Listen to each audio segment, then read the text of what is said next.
Yes, there is, and that is by using ScreenCast-O-Matic.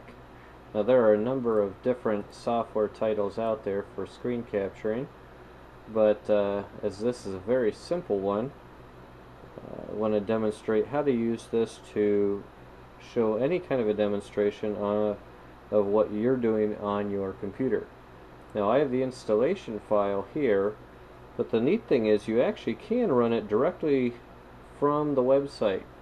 Now I chose to download the file. It's only a 27 meg file, so it's really not that bad, and to have the convenience of having it installed on your computer, I think is worth it.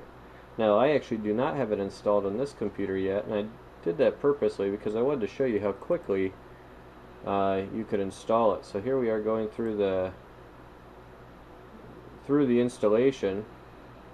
You'll notice it really doesn't take all that long to extract these files, and we're done. So there you have it. In about 15 seconds or so we had the entire thing installed. So I click finish, it automatically starts, and there are additional features if you purchase the Pro package that you can use, but I'm just going to be using this free version. And you'll notice it's a very simple program. It gives you this outline around what you want to record. So for instance, if I had something just on one side of the screen, I could click and drag this, and I can adjust the actual window of what it's recording. I can record my whole screen, or just a portion of that screen. If I do just a portion, that would enable me to, for instance, I could have a couple different documents open. For instance, I could have a Word document open and an Excel document open, or an Excel spreadsheet open. And if I wanted to, as I'm recording, I could hide one, show that as I'm recording, and then when I wanted to, drag the other one into the recording area, and that would allow me to, that would then be shown. Now you'll notice the directions here say toggle, record, or pause with Alt-P. You can also do that down here. You see the red button in the corner. And I'll show you a couple of the features of this. You'll notice I have my window set here, and it shows me the size of this window. You can also choose some other options, an 800 by 600 if you want it to show on a standard resolution screen, 1024 by 768 another standard one, and then they have some other preset ones. I'm going to set mine to full screen actually. You'll notice it gives me the toolbar here in the middle of the screen now. You can have yourself. I do not have a webcam installed right now, so it doesn't detect one, but you can actually have it so that you show up in a little window while you're recording. Adds a little bit more of a personal feel to the presentation. I do have a microphone here, and you can adjust the sound, the volume. If I set it to that, and then you can test to make sure that your microphone is picking up the correct volume. It can actually, even if you set it to auto adjust, can pick up your volume, and it sets it optimized to how loud you're talking and how much it's going to pick up. Notice the microphone's picking up quite well, so it set it at a very low volume so that it's not picking up too much, especially background noise and things like that. So once I choose that I'm set to record, I just hit this red button, and now it gives me a little countdown, and right now we're recording. And everything I do on the screen is now being captured in a video, and I can bring up different things. and it's also picking up the audio through the microphone. So everything that I'm doing as it's recording, you know, my mouse is showing up, and actually you'll see even in the as I replay it that it does highlight, and when I go to click things, it shows that, so it's easier for the person viewing it to see what's going on, and see what I'm actually doing on the screen. So again, it's very useful for these visual demonstrations, and I'm sure you can tell camcorder is not nearly as steady as simply capturing what's on the screen would be.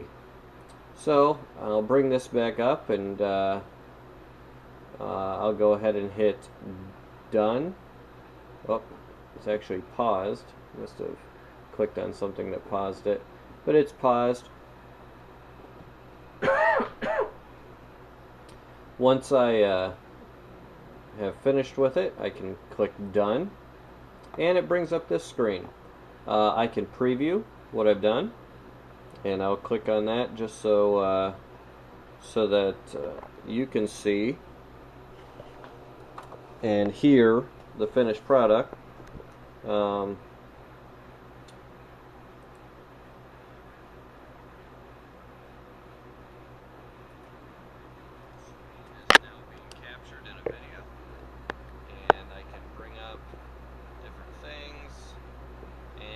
Also picking up the audio through the microphone.